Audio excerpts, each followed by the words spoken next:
Muito bem. E outra parte caiu em pedregais. Aí você marca isso aí. Por que que é interessante marcar? Para o irmão entender essa colocação. Onde não havia terra bastante, e logo nasceu, porque não tinha terra funda. Olha, o próprio versículo, irmão, já está se interpretando. Já está se interpretando. Vamos ouvir as crianças, os irmãos, escutem bem direitinho. E outra parte caiu em pedregais, aonde não havia terra bastante. Isso, vai destacando aí. E logo nasceu, porque não tinha terra funda. Aí você vai colocar terra funda, ok? Você vai ver que um diz assim, aonde não havia terra bastante, e o outro já diz não tinha terra funda. Isso é muito importante, essas expressões. Agora vamos lá para o verso 20. Verso 20. Olha o que diz o verso 20. Vamos lá. E o que foi semeado em pedregais é o que ouve a palavra. Olha isso. Ouve a palavra e logo a recebe com que? Alegria. Alegria. E logo a recebe com alegria. Olha o 21. Verso 21. Para os irmãos observarem. Diz assim, verso 21 agora. Mas não tem o que? Raiz em si mesmo, antes é de pouca duração, e chegada a angústia e a perseguição, por causa da palavra, logo se ofende. Muito bem. Queridos, nós vamos falar sobre isso, o ouvinte emocional. E nós falamos aqui que tanto nessa passagem como em Apocalipse 2:7, quando você lê o Apocalipse 2:7, a Bíblia diz: quem tem ouvido, ouça o que o Espírito diz às igrejas. Essa palavra ouvido, ela não está se referindo ao aparelho em si. E nessa parábola, Jesus diversas vezes, ele deu essa ênfase: quem tem ouvido, ouça. Nessa expressão, o que Jesus estava querendo pontuar é que ele estava destacando na essência a importância de se compreender, a importância de entender. Então, a palavra ouvido que aparece aí no texto, ela tem o sentido de compreensão, ela tem o sentido de entender algo mentalmente. Algo mentalmente. Jesus sai do campo daquela explicação que todos iam ouvir, mas nem todos recebem, e ele agora vai falar por parábolas. E para entender por parábolas, tinha que ter esse lado mental, esse lado da compreensão. Isso já mostra para nós que a nossa fé, ela não pode ser uma fé simplesmente emocional. Ela não pode ser simplesmente uma fé mental. O diabo tem essa fé também. Um irmão coloca uma irmã aqui no meio desses meninos, senão vai ficar conversando, senão conversa o culto. Separa esses dois ali, ó, que ele conversa muito, aquele ali da frente. Senão tira a atenção do culto. Viu? Obrigado, irmão. Então veja bem, nós podemos analisar que a Bíblia, a palavra de Deus, ela está mostrando para nós algo muito interessante. O que é algo de interessante? É que a Bíblia, ela está deixando claro que a palavra ouvido fala de algo mental, fala de algo de compreensão. Romanos 10:17 diz: a fé vem pelo ouvir, mas não é só o escutar. Não é só o escutar. A fé vem pelo ouvir. Ouvir o quê? A palavra de Deus. A compreensão espiritual, quando a gente lê 1 Coríntios 2, 9 e 10, isso está bem claro. Aquilo que o olho não viu, nem o ouvido ouviu, nem sequer desceu ao coração, são as coisas que Deus preparou para aqueles que o amam. Então nós estamos mostrando aqui que essa palavra ouvido, isso aqui, às vezes você tem a orelha, isso aqui não é o aparelho do ouvido, é do lado de dentro, mas ele não está falando do ouvido em si, ele está falando da compreensão, que envolve esse lado mental, como nós estamos falando aqui. Então, pastor, o que seria esse ouvinte emocional que o Senhor está falando aí? O ouvinte emocional, irmãos, ele é o da superfície. O ouvinte emocional, ele não está interessado na compreensão. Ele está interessado apenas na superfície. Ele é superficial. Ele não tem profundidade. Ele não tem interesse da compreensão. Ele vai naquilo que os outros dizem. É o ouvinte superficial, é o ouvinte emocional. Quando a gente lê Tiago 1:22, ele diz: sedes cumpridores da palavra, e não somente enganando-vos com discurso, enganando-vos a vós mesmos com discursos. Nós temos que ser ouvinte da palavra, mas eu tenho que ser também o quê? Praticante, está ali. Sede cumpridores da palavra. Ou seja, eu tenho que ser ouvinte, mas eu tenho que ser praticante da palavra de Deus. E eu quero que cada irmão me escute aqui esta noite, cada pastor, porque os 2 versículos, aliás, os 3 versículos que foram lidos aqui, eles estão falando do ouvinte emocional. E quando eu falo do ouvinte emocional, a igreja brasileira, ela está cheia de crentes que são ouvintes emocionais. E tem vantagem, pastor Aziel, no ouvinte emocional? Tem não, meus irmãos. Quero logo dizer para os irmãos, não tem. E eu vou mostrar aqui na Bíblia o que é um ouvinte emocional.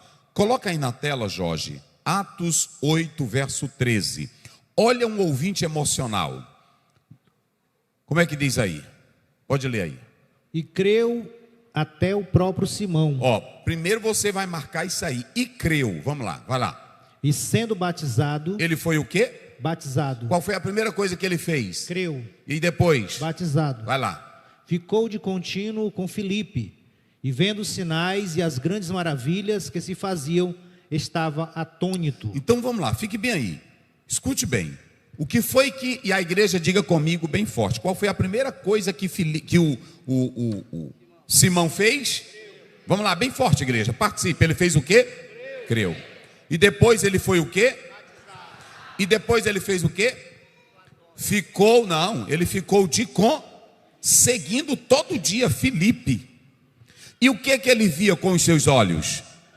Sinais e o que mais? Que se faziam. Quando a gente lê esse texto, pastor Balbino, esse versículo, já de imediato isso aqui deixa claro que esse homem era um crente. Não, era um crente de primeira linha. Convicto, pastor Daniel, está aí a palavra. Ele era um crente, porque ele creu e ele foi o quê? Batizado. E ele via o quê? E ele estava atônito. Todo crente emocional, ele é atônito. Ele se espanta. Agora veja bem, agora vamos lá para o verso 21. Coloca o 21, Jorge. Olha o verso 21. Agora Pedro olha para ele e diz assim: tu não tem parte, irmão, e nem sorte nesta palavra. Mas não tem um problema, ele não creu, ele não foi batizado, ele não viu os sinais, ele não viu os milagres, ele não viu maravilhas, ele não estava atônito. E agora Pedro olha e diz: tu não tem partes, pastor Jeová, tu não tem partes nesta palavra, porque o teu coração, irmão, olha isso aqui, meu irmão, o teu coração não é reto diante de. Às vezes você pode ver um irmão tão emocional na igreja, mas o coração não é reto diante de Deus. E quando você lê o texto bíblico, ele diz que o coração dele estava cheio de. Coloca, olha aí, coloca o versículo que se segue, Jorge. Olha aí, olha o Pedro dizendo: arrepende-te desta tua e ora a Deus para que porventura te seja perdoado. Pronto. Mas Pedro diz que ele estava cheio de fel e de iniquidade. Mas não foi um homem que ouviu a palavra, não foi um homem que viu milagres, não foi um homem que viu poder, não foi um homem que viu graça.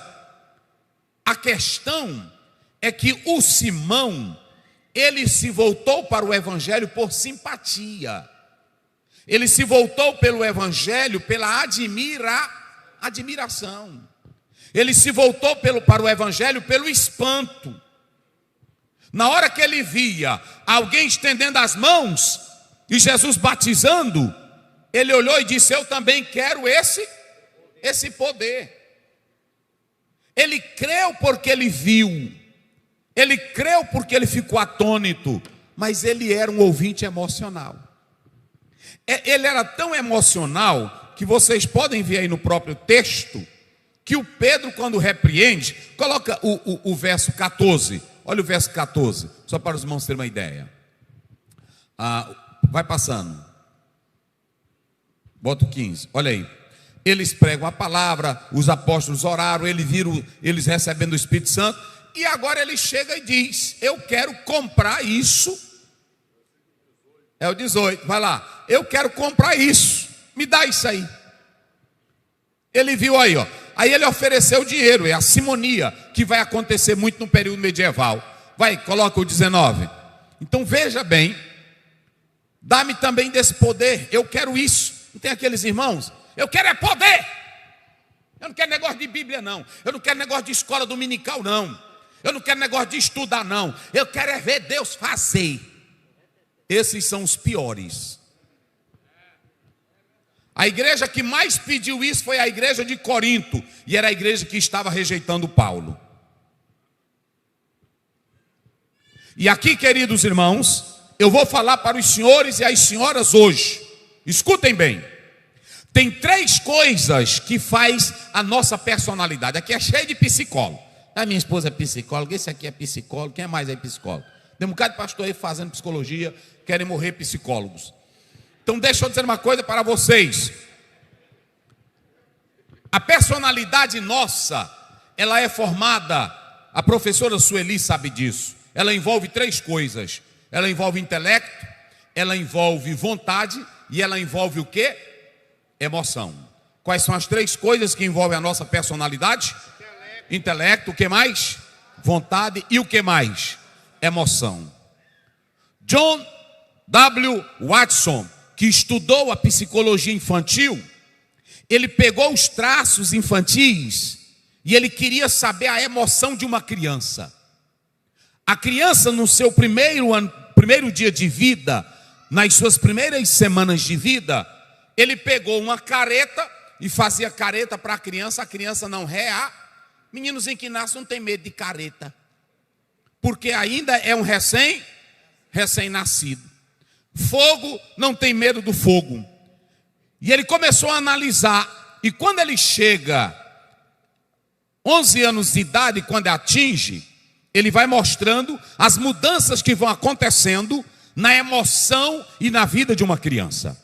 Isso é só para os irmãos terem uma ideia. Nós temos emoções que são herdadas e nós temos emoções que são adquiridas. E ele diz que uma criança, de repente, quando ela vai crescendo, ela vai tendo emoções, o medo, a alegria. Vocês já viram lá e eu vou já chegar lá no texto. A alegria. E ele diz que essa criança vai tendo a emoção dela trabalhada. Essa emoção, ela trabalha no nosso sistema nervoso. Por exemplo, a reação, a adrenalina. A adrenalina é um hormônio da emoção. Às vezes, quando tu vê um cachorro botando em tu no meio da rua, tu sem saber, tu pula uma cerca. Que aí quando tu vai olhar para ela, meu Deus, como foi que eu pulei essa cerca? A adrenalina te botou lá em cima. Um boi quer te pegar, ou um bandido, que aí tu vai chegando, e aí tu vê o bandido, aí cada um tem uma forma de reagir, tem uma emoção. Só que preste bem atenção, ele diz que a nossa emoção na infância, a nossa emoção na adolescência, a nossa emoção na vida adulta vai sendo trabalhada. E como é que se trabalha a emoção? Linguagem. Na adolescência, o jovem tem um tipo de emoção que ele quer provar quem ele é. Na vida adulta, uma pessoa já tem uma emoção contra uma dona de casa que é bem feita, que ela já passou por luta, ela já chorou. Quando ela vê a primeira coisa agora, ela se assusta, porque ela já tem emoção trabalhada, sólida. Assim é o pastor, assim é o médico. Por que um médico entra na sala de aula e aí a família está se acabando de chorar, e aí pronto, ele vai cortar o paciente normal? Emoção controlada. Tem bandido tão especial que quando fizeram o polígrafo e quando fizeram o detector de mentiras, tinha bandido que sabia se controlar, que a máquina não conseguia ver a alteração do sangue e nem da respiração. Bandidão profissional. Bota nele aí, bota o detector de mentira para nós ver. Tu matou, controlado. Porque na hora que tu fica com medo, aí vem batimento cardíaco, respiração, frieza. Aí a pessoa diz: rapaz, tu parece que é o bandido. Ou tu matou, não é assim? Observem bem uma coisa. As emoções podem ser o quê? Trabalhadas.